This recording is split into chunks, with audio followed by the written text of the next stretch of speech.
So we are running ahead of schedule by a couple minutes. This is still fascinating and amazing. This is good. So next up, we have Kenneth Ray. Ken is going to talk to us. He's going to talk to us about a new tool that he has created called Incident Recorder. And this focuses on creating a timeline of events that you determine and figure out while responding to an incident. So welcome to OSDFcon, Ken. You are muted, it looks like.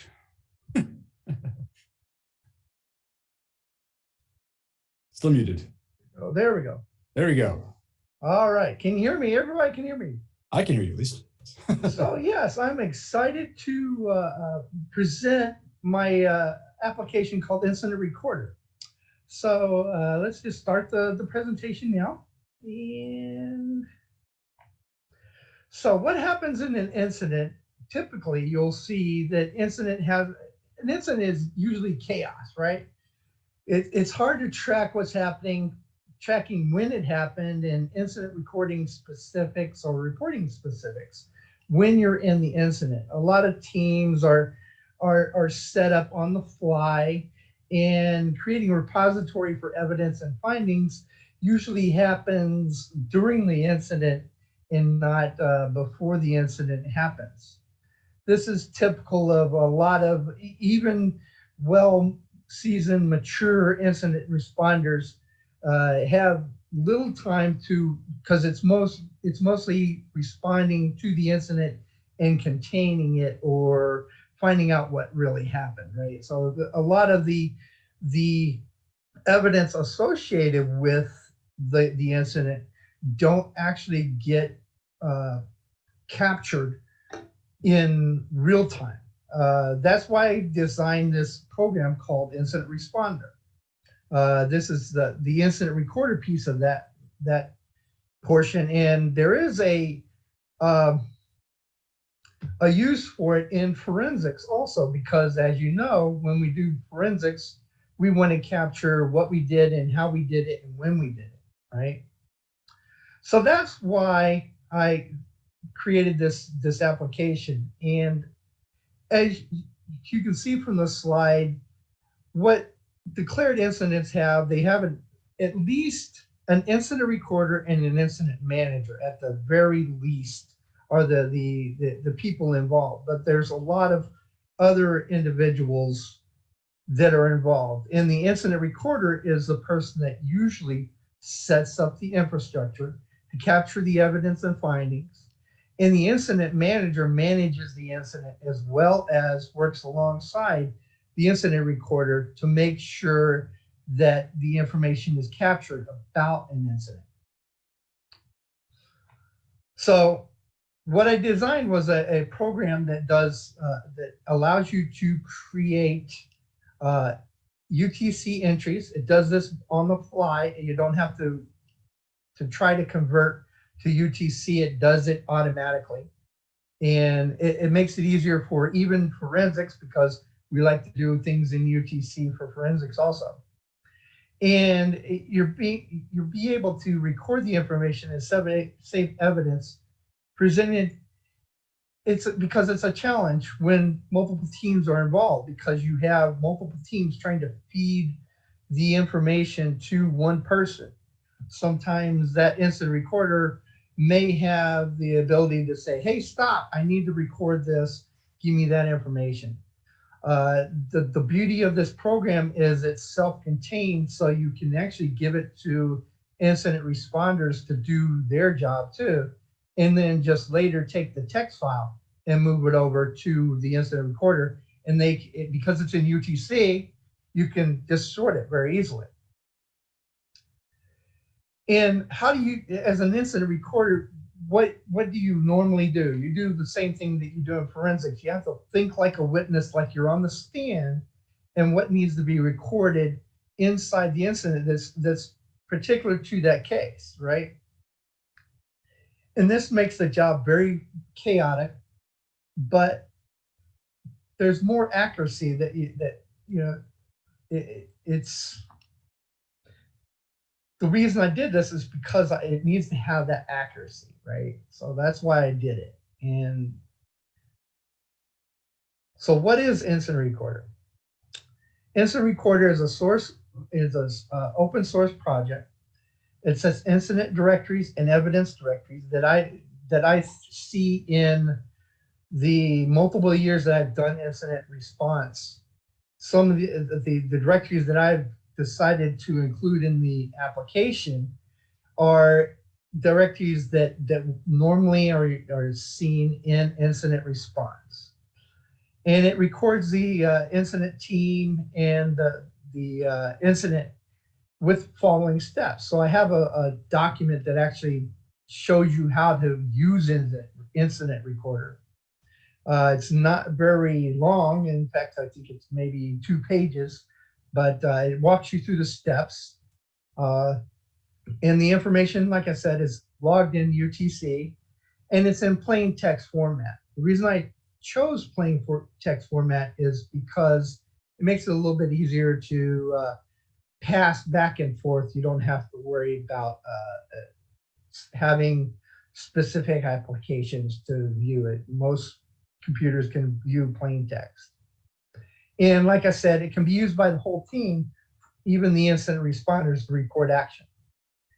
And as I've already mentioned, it can be used for forensics because of the same need that forensics has as a forensics examiner, the same need that you need to do for forensics. So I know that was a lot of stuff in a matter of short amount of time, but the reason I wanted to do it so quickly is I wanted to spend more time on showing you what I have and then getting feedback from you guys to understand what you think may be a value add to the program or whatever. So let's just go ahead and go into the program real quick. My screen sharing is stopped. 1 second. Let me share the right screen. Give me 2 seconds. Or maybe 3. Okay, sharing screen again. And I'm just going to share the whole screen. Forgive my messy desktop. But here's the splash screen for Incident Recorder. So as we go in, it's going to initially ask you to set up the settings. So this is where you will keep your incident recording or your incident information in this directory, right? Click the save. It asks you if you want to make sure that they want to make sure that you're doing it right. So we want to say yes. It checks to see if that directory exists, and if it does, it doesn't create the directory. But if it doesn't exist, it does create the directory for you. Then we get into the incident recorder itself. Again, it's pretty simplistic. I didn't want to make it very complicated and hard to navigate. So what I did was I created 3 drop-down menu. So the first thing that you will go into. So if you mess up and you click the wrong thing, you want to change your defaults of where you're keeping your location, you go back in here and do that. But then the next step in the application is defining the incident information. And all of these are open fields, so you can type whatever you want.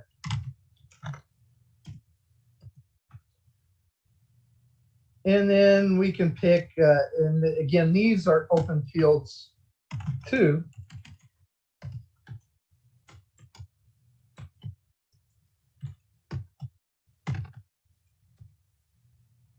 And then you can put all your information. Again, I also pre-filled some of these right here. So the different types of incidents that you can have. But again, this is also a pre-field. So if you want to put your own,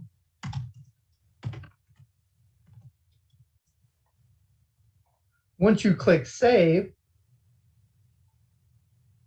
you have your incident information, right? So I'm going to go back and drill down on some of these. So the source of the incident, again, I left this kind of open. The source of the incident can be, you can put like the technical details or just an overall blurb here to define what the source of the incident is. And, you know, just how the incident was detected. And I think this is where you should be more specific. And then additional details would be here. So once we click save, we want to say yes to this question. And it says it created a group, a directory called "This is a test."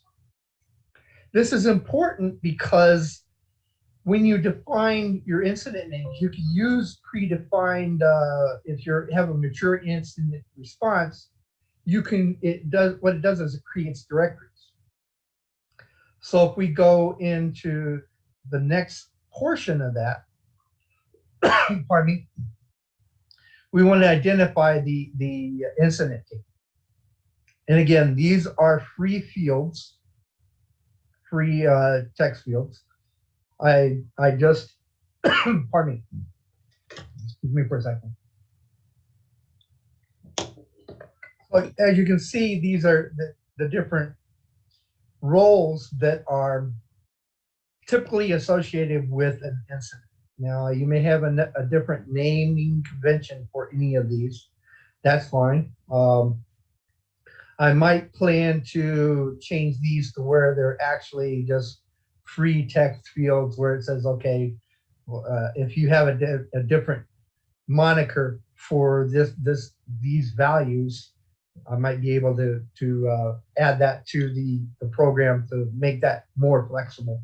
But for the most part, I think these are pretty standard across most incidents that I've been involved in. So once you do a save, also I'll ask you if you want to be sure, and then change it for save to reload. So notice as we're doing this, and unfortunately I haven't figured out why it doesn't automatically update this information, and I'm working on fixing this where it doesn't go into one line and it does multiple lines. But if you notice, it already recorded what I just added to the incident. And here's the other beautiful part about this is when you type something, you hit the tab key, post entry, it automatically does the update. So that's why I'm struggling on why I can't get it to do that with the other window popping up after it loses focus. But that's on my programming side. The other thing that I'm adding is the run program. So if you wanted to run, let's say you opened a forensics action stock, which is actually just something that I created. But if I close this, the next time you'll automatically get a warning when this is finished, click yes. But notice what it did already. It already put in there application, forensics application docs start, right? So even when you do docs, it will record that information inside there as UTC so you know what you're doing. But let's go back to the configuration piece. The third part of that configuration piece was the create directories. So again, this is documented in the document that comes with the program. And these are checkboxes.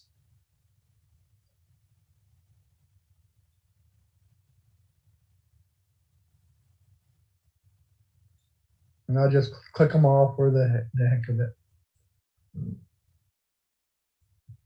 So what happened is it failed because of a naming convention that I have right now, which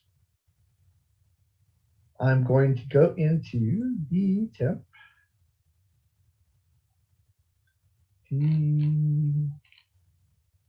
10th. It didn't create those because of the fact that I think the spaces were there, and I didn't account for that in the program, but that will be fixed later. But let me show you what it typically does. Oh, that's not a good example either.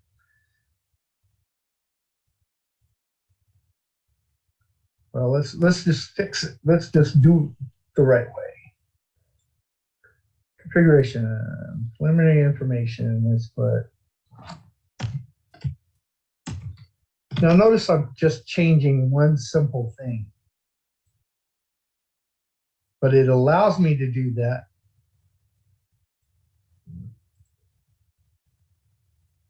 And then I should be able to go back and create directories. Let's just create an email directory. Yeah, see, again, it's because of that space that's in there. I'll fix that. I just introduced the space,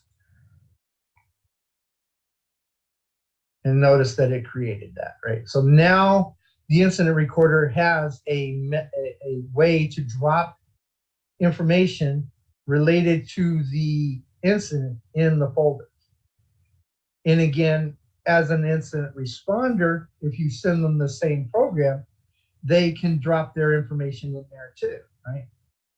So that is pretty much everything that you can see with the other thing is I'm working on packaging everything up as a zip file so it can be easily transported between incident responder and incident recorder.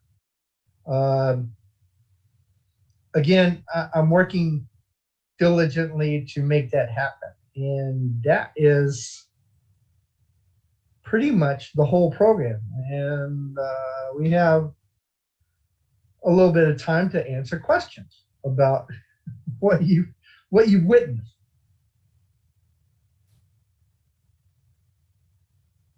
All right, thanks, Kenneth.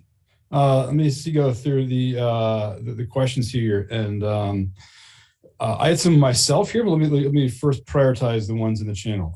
One was where they can find the tool. There was someone who guessed it was a GitHub Manta 0101 repository. Is that you? Yep, that is me. All right. So that is the correct repository. So that's good. Let's see some questions here. Appreciation of the simple interface. Appreciation of your desktop. It's always good. Question here on what language. There's discussion on Visual Basic or C#. It's actually designed in C#. Okay. Using the Visual Basic, not Visual Basic, but the Microsoft Studio application. Okay. And that's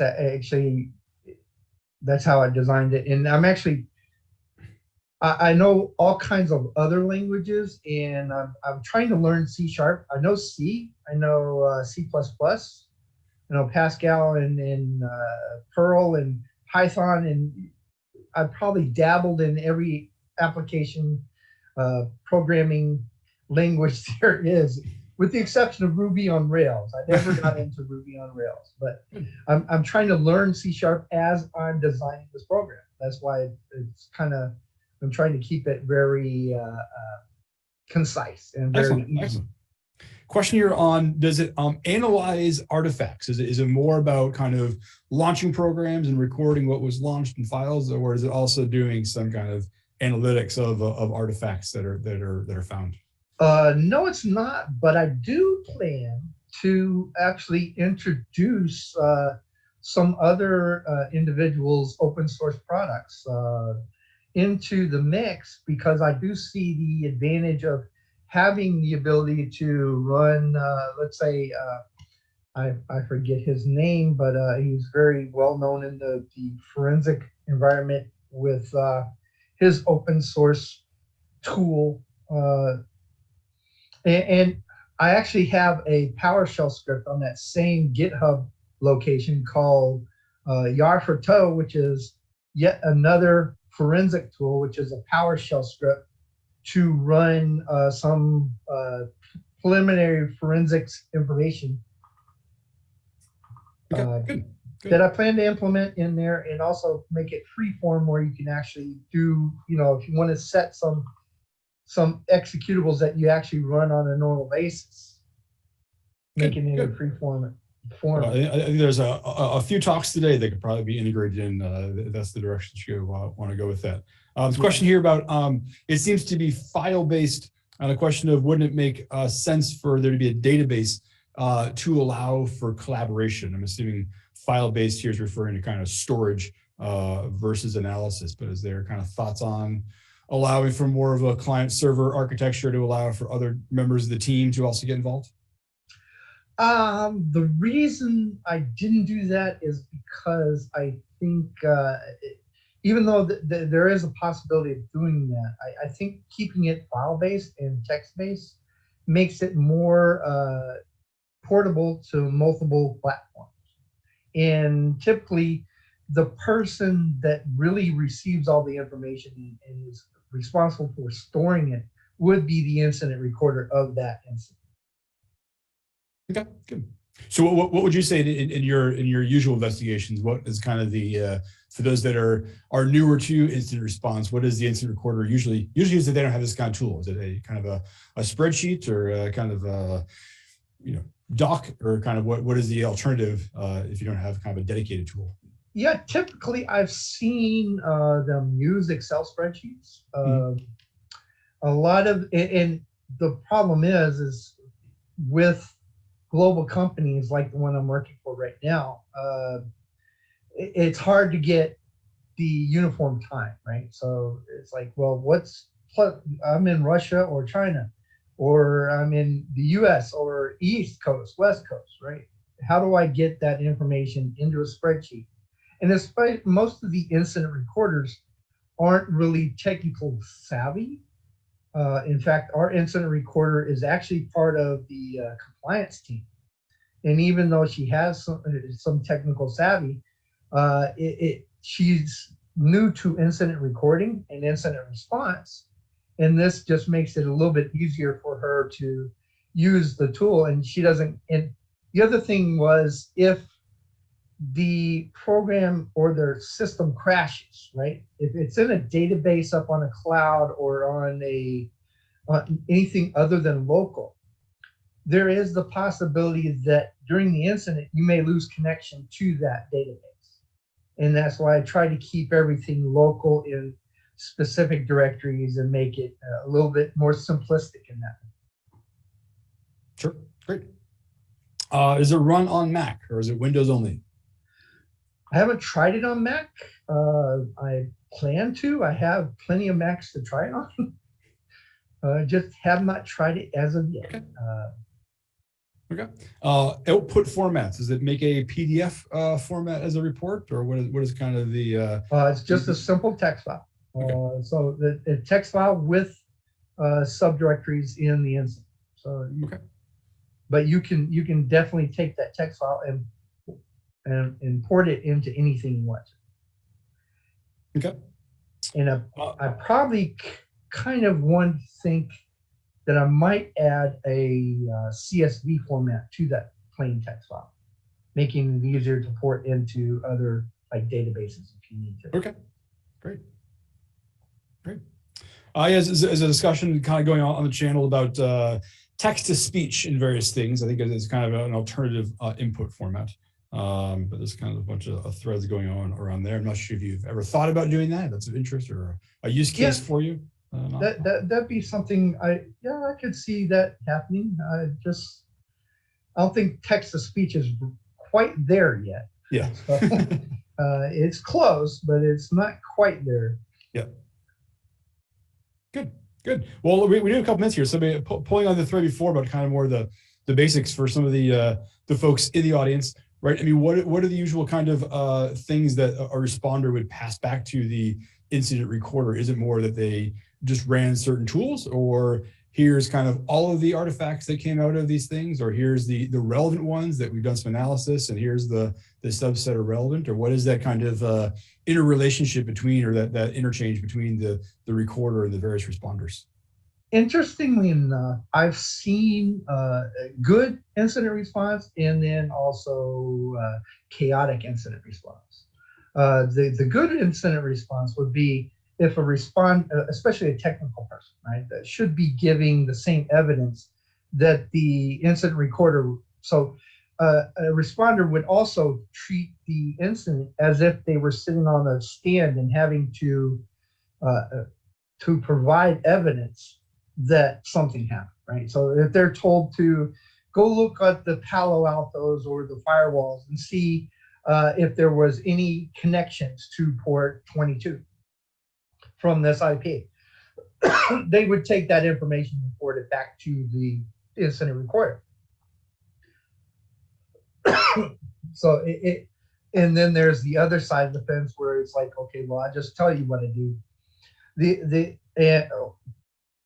I also have seen chat programs being used to record the incident flow, right? And unfortunately, my company right now uses Teams, and there's no export for Teams to actually get that information from that chat.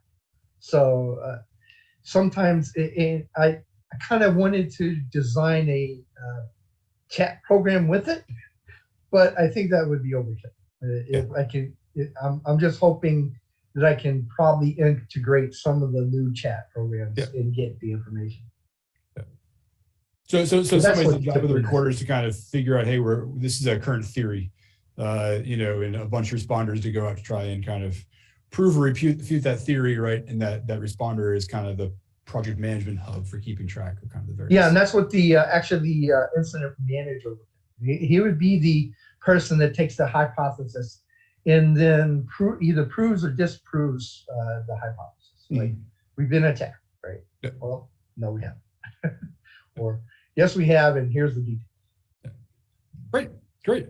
Well, I'm just skimming through here the other kind of notes in your channel here. There's a bunch of also fellow kind of commentary about Teams and lack of some functions from Teams.